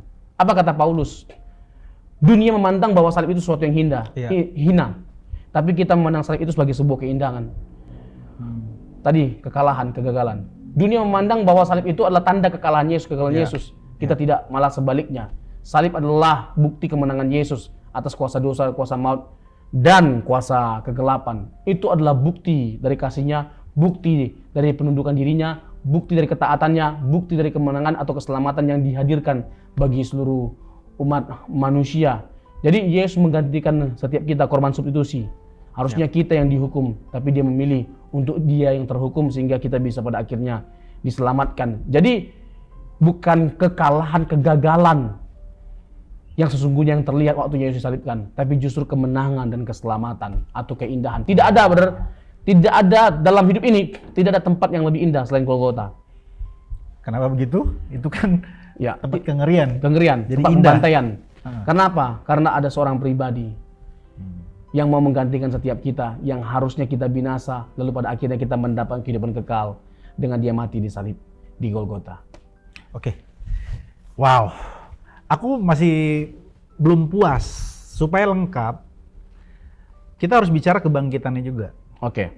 Karena kalau kematian Kristus tanpa kebangkitan, maka kemudian kekristenan itu kehilangan pesonanya, kehilangan esensinya sebagai sesuatu yang indah, yang memberikan kehidupan, kebangkitan bagi kita. Maksudnya roh kita dibangkitkan kembali. Seberapa benar Yesus itu bangkit? Karena ada banyak sekali teori, bahkan kalau nggak salah tesis baru juga tentang kebangkitan ya. Isu-isu tentang makam Talpiot, bahwa Yesus itu sesungguhnya tidak bangkit. Bahkan di dalam Alkitab sendiri juga ada data bahwa Yesus itu dicuri oleh murid-murid. Tolong brother kasih semacam penjelasan yang komprehensif Tentang kebangkitannya. terkait dengan kebangkitan Kristus. Karena kebangkitan Kristus ini juga menjadi salah satu poin yang sangat penting untuk kita mengajarkan atau mengedukasi kepada jemaat. Bahkan dalam Yohanes pasal 11 ya, kalau tidak salah, Tuhan Yesus di momen narasi tentang Lazarus yang dibangkitkan, Tuhan Yesus berkata bahwa akulah kebangkitan dan hidup, barang siapa yang percaya kepada Yohanes aku, pasal 11. dia tidak akan mengalami kematian, tapi akan mengalami hidup yang selama-lamanya. Ya, 25-26 ya. Seberapa signifikan, seberapa penting kita percaya akan kebangkitan Kristus? Atau kenapa ya orang tuh sekarang ketika mendengarkan Paskah, kematian dan kebangkitan, seolah-olah itu hal yang biasa, bro. Nggak ada semacam kekaguman dengan kematian dan kebangkitan Kristus gitu, bro. Ya. Boleh? Ya, bagaimana kita nggak terkagum dengan yang satu ini? Ya. Yang begitu peduli dengan kebahagiaan kita. Yang begitu mengasihi kita dan yang menyatakan bentuk perhatian terbesarnya bagi setiap kita dengan memberikan nyawanya. Bagaimana kita tidak terkagum dengan sosok yang satu ini? Untuk orang baik mungkin banyak yang mau mati, tapi untuk orang jahat, kata Rasul Paulus, hanya Yesus ya. Iya. Dan yang mau mati untuk sahabat-sahabatnya. Yang mau mati untuk sahabat-sahabatnya. Itu kan bahasanya Yohanes kan bagus banget gitu loh. Dia memandang atau menggambarkan kita sebagai sahabatnya, apalagi kita pengkhianat, pemberontak gitu. Ini kan indah. Ini kan cerita indah yang dikisahkan oleh Alkitab dan tidak ada cerita yang lebih indah daripada ini. Tidak ada kebenaran yang lebih indah saat kita yang harusnya binasa menjadi hidup karena ada seorang pribadi yang mengasihi kita dan mengorbankan dirinya demi kita. Gak ada cerita yang lebih indah selain ini. Yang mati ini bukan hanya mati demi kita orang jahat. Yang mati ini adalah orang yang tidak bersalah, yang sempurna dalam segala hal gitu loh. Yang mau mati untuk orang lain itu misalnya seorang kepala rumah tangga mau mati demi anak istrinya itu banyak lah. Bagi sahabat itu banyak. Bahkan menyerahkan dirinya kata Rasul Paulus di Korintus 1 Korintus 13 ya. Ya, untuk dibakar. Untuk dibakar juga banyak. Ya. Tapi kalau dia yang mati untuk keselamatan kita nggak banyak. Hanya dia yang mampu. Dia mati untuk keselamatan kekal kita, hanya dia. Kenapa hanya dia? Karena dia sempurna. Dia nggak bercacat. Kasih yang jenis seperti ini tidak dimiliki oleh seorang pun, kasih yang menyelamatkan. Jadi itulah kisah tentang kasih yang ditunjukkan oleh Yesus Kristus yang disaksikan oleh Alkitab, yang seharusnya membuat kita itu terkagum, berdetak kagum gitu loh. Melebihi dari apapun kekaguman kita, Yesus adalah sosok yang layak untuk kita kagumi. Melebihi dari apapun dan siapapun. Nah tadi pertanyaan brother, seberapa kuat bukti dari kebangkitan Yesus? Bagaimana kita benar-benar yakin dan percaya bahwa dia benar-benar bangkit? Ini brother, Matius 28, Markus 16, Lukas 24, Yohanes 21 sampai 22 menceritakan tentang kebangkitan Yesus. Artinya bahwa kebangkitan Yesus itu sebagai peristiwa yang sangat penting. Dalam 1 Korintus pasal 15, Paulus di ayat 3 sampai 5, Paulus bilang begini, sebab yang sangat penting, dalam terjemahan lain yang terutama atau yang terpenting, telah kusampaikan kepadamu bahwa Yesus mati dan sesuai dengan kitab suci dia bangkit dari kematian. Dikatakan pada hari ketiga. Dikatakan sesuai dengan kitab suci. Artinya Yesus yang mati dan bangkit ini bukan sesuatu yang ujuk-ujuk. Sudah dinubuatkan. Dan semua nubuatan itu tergenapi pada diri Yesus. Tidak ada satupun yang meleset, brother. Bukan karangan Rasul Paulus ya? Bukan karangan. Jadi tadi kan kita singgung bahwa peristiwa ini bukan hanya dicatat oleh Paulus. Di 1 Korintus 15 atau 1 Korintus pasal yang kedua ayat 2. Sebab kalau aku telah memutuskan 1 Korintus 2 ayat 2. Aku telah memutuskan untuk tidak mengetahui apa-apa di antara kamu selain Yesus yang tersalib. Jadi salib dan kebangkitan adalah jantung dari pesan atau jangkar pesan dari para rasul termasuk Rasul Paulus. Yang mana kalau Yesus tidak bangkit dari kematian tidak ada keselamatan, tidak ada kehidupan kekal, tidak ada gereja, tidak ada kekristenan. Bagaimana kita bisa menyangkali ya dasar utama dari kekristenan yaitu kebangkitan. Bagaimana kita bisa menyangkali ini? Tidak ada kehidupan murid-murid yang berubah signifikan gitu, Ya. dari Rasul Paulus yang Ya, kalau kita menyangkali Yesus yang bangkit, kalau kita menyangkali, ya udah nggak ada arti kita jadi Kristen, nggak usah jadi Kristen.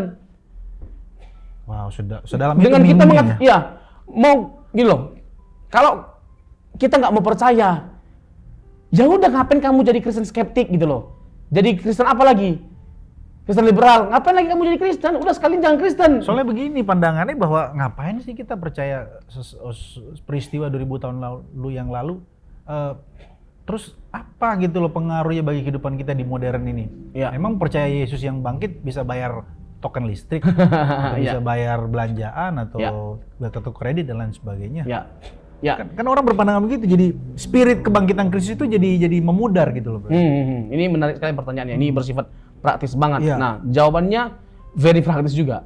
Jadi, bagaimanalah kita mengakui diri kita sebagai orang beragama yang percaya ada kehidupan kekal dan penghukuman kekal. Bagaimana kita bisa ya mempertanyakan pertanyaan tadi, kalau kita benar-benar percaya ada kehidupan kekal, ada penghukuman kekal. Saat kita tahu bahwa kita hanya bisa lepas dari yang namanya penghukuman kekal ketika ada seorang yang memberikan jaminan bagi setiap kita.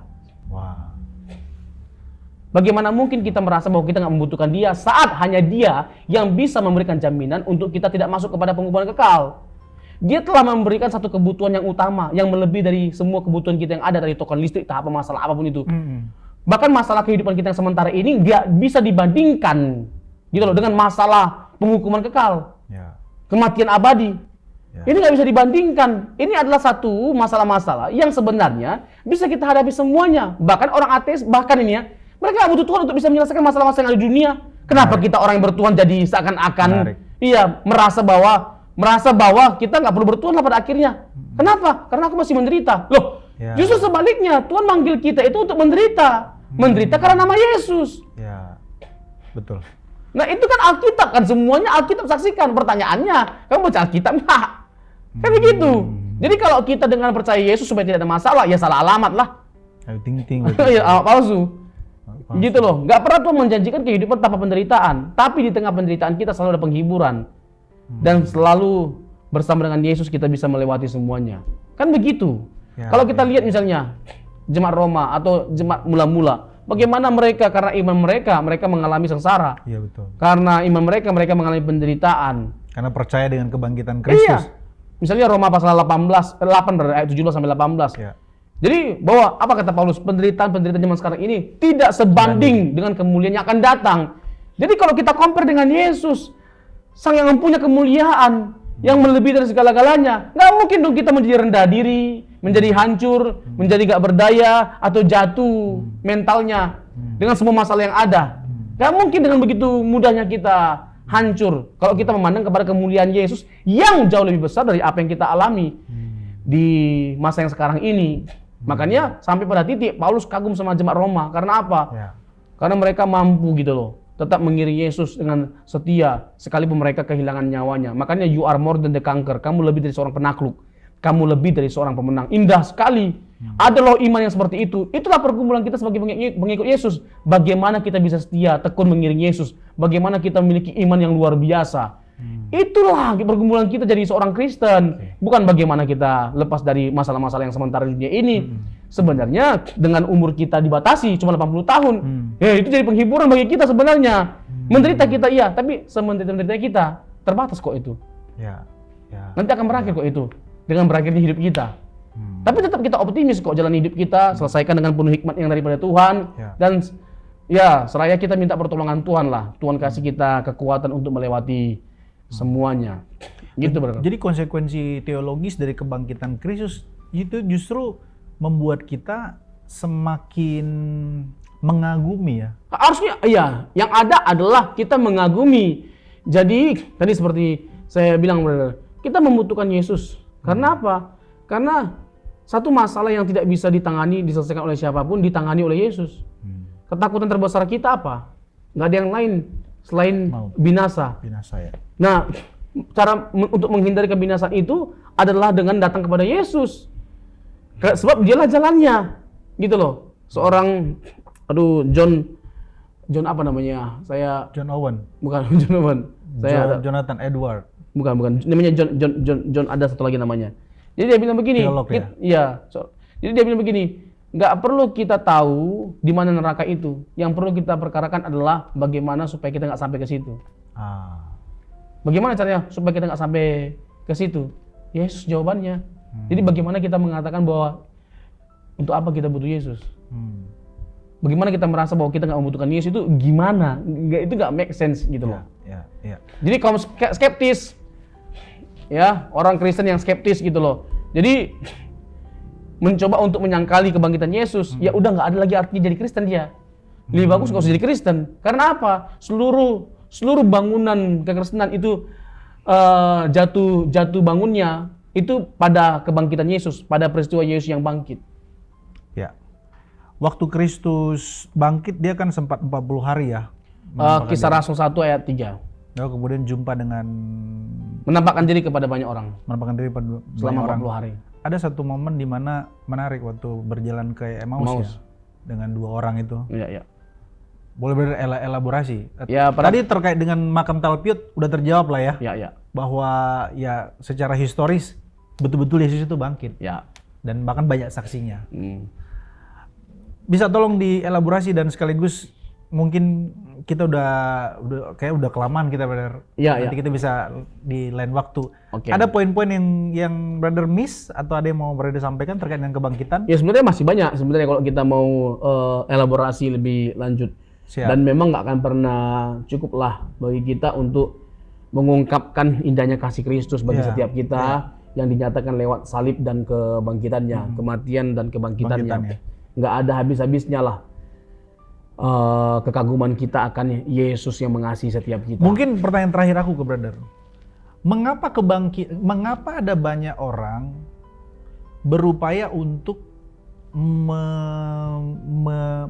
menekan atau sekaligus menghalangi orang untuk percaya bahwa Yesus itu bangkit? Dengan kata lain, kenapa kemudian kebangkitan Kristus ini menjadi satu tema sentral? Apa yang membuat kita itu harus percaya bahwa Yesus itu betul-betul bangkit, tidak hanya sekedar tidak hanya sekedar iman gitu, tidak hanya sekedar iman. Supaya orang betul-betul yakin bahwa Yesus ini memang bangkit dan memang ada korelasi untuk hidupku gitu. Ya. Gini, kan banyak penentangan kan tentang Yesus ini bangkit. Yang namanya kebinasaan penghukuman kekal itu ada dan itu pasti. Kan itu abstrak soalnya. Iya. Nah, kalau kita bicara tentang matematika, mari kita bicara tentang probability. Oke. Kalau ternyata Tuhan itu tidak ada, kita yang percaya bahwa Tuhan itu ada, nggak dapat penghukuman apa-apa. Tapi kalau ternyata Tuhan itu ada dan penghukuman kekal itu ada, mereka yang nggak mau percaya sama Tuhan selama dia hidup, kena dampaknya lah. Itu probabilitas dari sisi matematikanya. Nah kalau kita yang percaya Tuhan, ya udah pasti gitu loh. Datang kepada Yesus, udah pasti waktu kita mati kita menerima hasil percaya kita sama Tuhan bersama dengan Dia selama-lamanya. Jadi kalau bicara tentang dampak, ya itu dampaknya gitu loh. Kebangkitan Kristus mengalahkan maut. Ya. Apakah memang apa yang dimaksud dengan mengalahkan maut karena Yesus bangkit, brother? Ya, hai maut dimanakah sangatmu, jelas kan bahwa maksud apa korelasi sama kita karena Yesus bangkit? Ya. Dia mengalahkan maut, menghancurkan kuasa maut. Jadi kuasa maut ini kan sebagai musuh terakhir. Musuh terakhir yang harus dikalahkan. Dan Yesus mengalahkannya dengan dia mengalami kebangkitan. Seandainya Yesus nggak keluar dari kubur waktu itu, udah selesai kita. Selesai kita. Nah, sementara kan Alkitab memberikan dukungan yang sederhana bagi kita. Dukungan yang sederhana nih, bahwa Yesus mati, lalu dia bangkitnya. Sebelum dia bangkit, waktu dia bangkit kubur kosong dan kain kafan ditinggalkan. Lalu ada perempuan-perempuan dicuri murid-muridnya katanya. Iya, curi murid-muridnya dan ya yang notabene itu sesuatu yang nggak masuk akal juga. Itu kan sebuah teori konspirasi yang dibuat oleh para imam karena ketakutan gitu loh. Makin hancurlah agama Yahudi nanti. Waktu dia hidup aja udah kegemparan yang luar biasa. Bagaimana pada akhirnya kalau semua orang dengar Yesus bangkit, ya udah bilang aja lah murid-muridnya mencuri mayatnya. Yang notabene itu sesuatu yang tidak mungkin. Karena apa? Pada waktu itu kalau sampai yang namanya tentara Romawi didapati tertidur waktu berjaga, hukuman mati. Masa mereka rela mau kehilangan nyawa hanya demi teori kebohongan ini? Ini kan teori kebohongan namanya. Ya, diciptakan satu teori Dan kebohongan. kebohongan ini diucapkan berulang-ulang kali bisa jadi kebenaran, benar? Ya, atau menciptakan teori-teori yang lain untuk menyangkali kebenaran. Gitu loh. Terus menerus, ya kan, teori tadi halusinasi, teori Yesusnya pingsan, bukan Yesus yang dibunuh atau disalibkan, tapi yang diserupakan. Terus eskalasinya ada aja. Tapi bahkan ada yang berkata Yesus pergi ke Tibet lah. Iya, banyak sekali ke Perancis, ke India. Lah, ya. Tapi semua teori itu gugur. Ya. Kebenaran, yang namanya kebenaran itu tetap bertahan karena apa? Itu sesuatu yang tidak bisa dibungkam oleh teori apapun. Yesus benar adanya, dia mati dan bangkit, bukan hanya sesuatu yang disaksikan oleh Alkitab, tapi juga fakta sejarah. Kita kalau gunakan dalam waktu yang singkat ini, ya data-data sejarah, misalnya Pliny the Younger, itu abad yang kedua. Bagaimana dia kesal dan ingin supaya setiap orang-orang yang percaya Yesus itu menyembah dewa-dewi kafir. Tapi mereka tidak mau. Sampai pada titik mereka nggak apa-apa kehilangan nyawa, gitu loh, nggak apa-apa kehilangan nyawa. Yang penting tetap mempertahankan imannya. Itu kesaksian Pliny the Younger abad kedua yang bukan pengikut Yesus, yang bukan orang Yahudi. Ada juga Tacitus, sejarawan Romawi. Dia bilang begini, Tacitus bukan pendukung orang Kristen, namun catatannya menegaskan apa yang diklaim di dalam Injil. Yesus yang disebut Kristus dihukum mati di bawah pemerintahan Kaisar Tiberius dan atas perintah Pontius Pilatus yang merupakan gubernur wilayah Yudea dari tahun 26 sampai 36 Masehi. Itu seorang Tacitus dari abad pertama. Sampai tahun 120 Masehi. Tacitus loh, brother. Ini bukan Yahudi, bukan murid Yesus. Lalu ada Suetonius. Ya, itu dari sejarawan Romawi. Jadi karena orang-orang Yahudi terus-menerus membuat kericuan pada anjuran Kristus, ia mengusir mereka dari Roma. Ini lagi-lagi nih, ini salah satu data yang bisa kita kutip untuk membuktikan bahwa Yesus itu mati dan bangkit, disaksikan oleh non-Yahudi, non-Kristen, yang bahkan berasal dari abad pertama dan abad kedua. Lalu ada Mara bin Serapion atau Mara bar Serapion. Ini penganut filsuf Stoa. Dia mengatakan apa? Orang Yahudi yang telah menghukum mati raja mereka yang arif telah tersingkir dari negerinya. Namun raja yang arif itu tidak mati untuk seterusnya, tetapi ia hidup terus dalam ajaran yang telah diberikannya. Ini kesaksian, lagi-lagi kesaksian. Ya, dari abad berapa? Ya, abad awal. Sangat dekat dengan sumber utama. Gitu loh. Dengan peristiwa kematian kebangkitan Yesus. Lalu ada kesaksian Josephus Flavius. Ya, ini ini kita singgung tadi ya. Ya, ini banyak sejarawan sekali Yahudi. Iya, banyak sekali dikutip lah kesaksiannya dia. Bagaimana Yesus itu mati dan bangkit. Kalau di luar itu, misalnya murid Yohanes, brother. Yohanes itu kan memuridkan seorang yang bernama Ignatius. Lalu Yohanes yang adalah murid Yesus langsung memuridkan seorang yang bernama Polikarpus. Ignatius, Polikarpus memuridkan seorang yang bernama Hippolytus. Irenaeus, ya. Jadi Ignatius, Polikarpus memuridkan seorang yang bernama Irenaeus. Irenaeus memuridkan seorang yang bernama Hippolytus. Paulus, ada siapa yang dimuridkan oleh Rasul Paulus? Ada seorang yang bernama Clement dari Roma. Jadi mereka semua menyaksikan, ya, baik non maupun yang Kristen, pengikut Yesus dari sumber-sumber awal, tahun-tahun awal, ya, waktu itu menyaksikan bahwa Yesus mati dan bangkit. Tadi ada singgung bagus kalimat. Para murid itu mati. Para murid mati demi apa? Demi Yesus yang bangkit. Mereka pecundang, mereka pengkhianat, mereka penakut. Apa yang dapat mengubah mereka sampai mereka rela mati dan berani mati? Untuk Yesus yang bangkit. Iya, dan tragis matinya. Sangat mengerikan. Apa yang membuat mereka mau atau rela menerima semuanya itu? Tadi pecundang. Ya, jadi pemberani. Dan sampai pada titik nggak takut mati. Dan mereka mati secara tragis. Nah, kan nggak make sense kan kalau mereka bisa mengalami dan menerima semuanya itu konsekuensinya. kalau Yesus tidak bangkit dari kematian. Ya. Jadi kuasa apa yang bisa mengubahkan mereka dari pengecut, pecundang, penakut? Kuasa apa sampai jadi pemberani dan memberikan nyawanya? Tidak ada kuasa yang lain selain kuasa kebangkitan. Jadi dari apa yang kita bahas ini, brother, tentu kita harus tarik ke kehidupan reflektif, kehidupan kita sebagai pengiring Kristus. Melihat murid-murid Kristus mengalami perubahan yang sangat signifikan. Bagaimana mereka setelah, tadi kan mereka takut kan, kan kabur tuh satu persatu. Tadi brother sudah bilang, dari penakut, dari yang pengecut, pecundang, kemudian menjadi berani. Alasan kenapa mereka berani adalah karena mereka tahu Tuhan yang mereka sembah bukan sekedar guru moral, bukan sekedar nabi, bukan sekedar rasul, tapi Allah itu sendiri yang telah menjadi manusia, lalu kemudian dia bangkit. Dan mereka menyaksikan sendiri kebangkitannya. Bahkan Yesus datang kepada mereka kan di loteng Yerusalem pada saat itu. Apa korelasinya dengan kita? Dengan kehidupan kekristenan pada saat ini? Spirit kuasa kematian dan kebangkitan Kristus itu seperti apa kita menghidupinya? Ya. Jadi kalau kita bicara tentang aplikasi atau implikasi dari pembahasan kita terkait dengan kebangkitan Yesus, maka yang pertama-tama ya, Tuhan membangkitkan pengharapan setiap kita. Menimbulkan pengharapan bagi setiap kita. Manusia di bawah kuasa dosa adalah manusia yang tidak berpengharapan. Ya. Dan bukan hanya sekedar tidak berpengharapan, ada kepastian penghakiman atau penghukuman yang menanti setiap kita. Dengan kata lain, orang yang tidak percaya kepada Yesus tetap ada di bayang-bayang maut. Ya, di bawah sedang kuasa, ada di bawah bayang-bayang maut.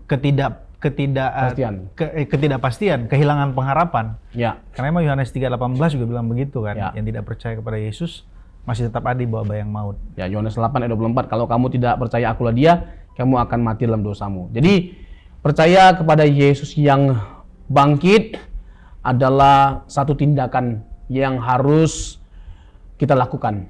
Inilah dasar iman Kristen kan? Ya. Dan video ini kan, podcast ini kan bicara tentang bagaimana kita menyuguhkan betapa kuatnya bukti-bukti dari Yesus yang mati dan bangkit, dan alasan mengapa dia mati dan bangkit, dan dampak atau implikasi dari Yesus yang bangkit dari kematian. Sehingga panggilannya adalah mari datang kepada Yesus untuk kita mengalami dampak dari kuasa kebangkitan Yesus yang mengubahkan, yang menyelamatkan, yang menyingkirkan rasa khawatir ya dalam kehidupan kita. Tadi kan kita punya rasa takut, rasa khawatir dan sebagainya macamnya. Seperti murid-murid. Kita dihianati, diperlakukan tidak adil. Yesus yang mati dan bangkit ini adalah alasan untuk kita kuat berdiri di tengah perlakuan yang tidak menyenangkan, perlakuan yang tidak adil yang kita alami. Yesus alami semua hal yang hina, hal yang buruk, supaya setiap kita ketika mengalami hal yang sama, kita bisa dikuatkan dengan kita memandang kepada Yesus.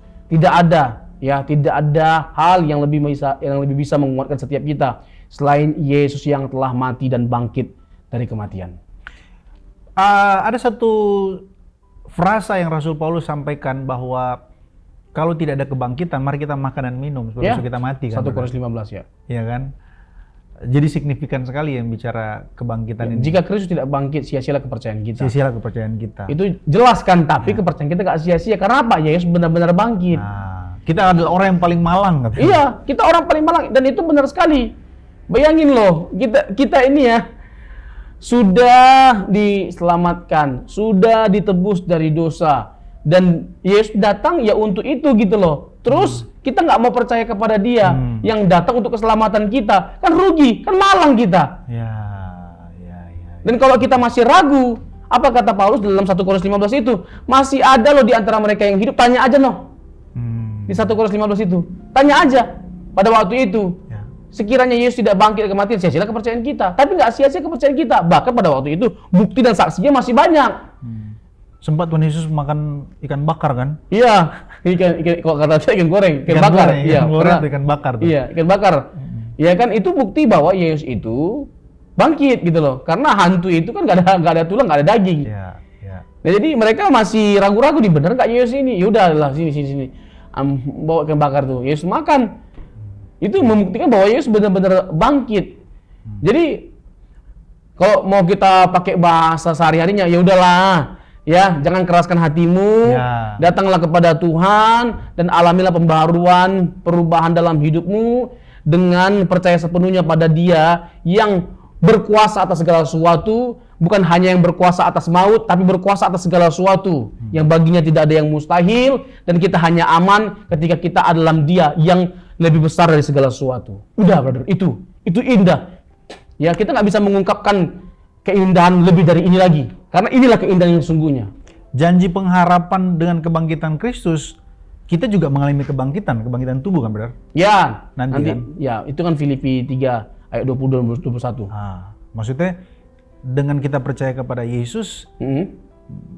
percaya kepada kuasa kebangkitannya, maka kita juga akan mengalami kebangkitan itu sendiri kan, benar? Ya, itu Filipi 3 ayat 20 dan 21 Itu sebuah apa ya? Sukacita yang tak terlampaui, ya, nggak bisa terkatakan lah. Iya, nggak bisa.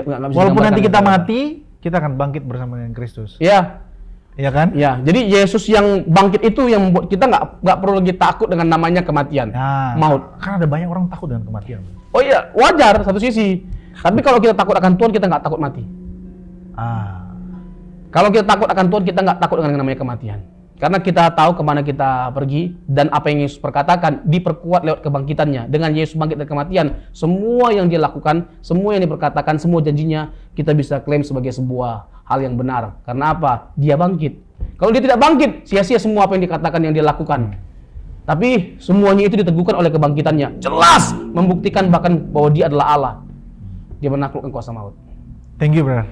Next time kita ketemu lagi. Yes. Harapannya semua yang kita perbincangkan ini dapat mengkalibrasi hati saudara-saudara, Jemaat Igrea tentunya, dan seluruh orang percaya di seluruh dunia, maupun yang belum percaya kepada Yesus. Datanglah kepada Yesus, percayalah kepada Yesus. Dia mati, Dia bangkit untuk dosa-dosamu, sehingga kita punya pengharapan nanti kita punya kehidupan yang akan dibangkitkan bersama dengan Kristus. Thank you so much, brother. Selamat Jumat Agung, Selamat dan selamat Jumat Agung. Paskah bagi kita Selamat semua. Paskah. Tuhan Yesus memberkati. Mantap. See you.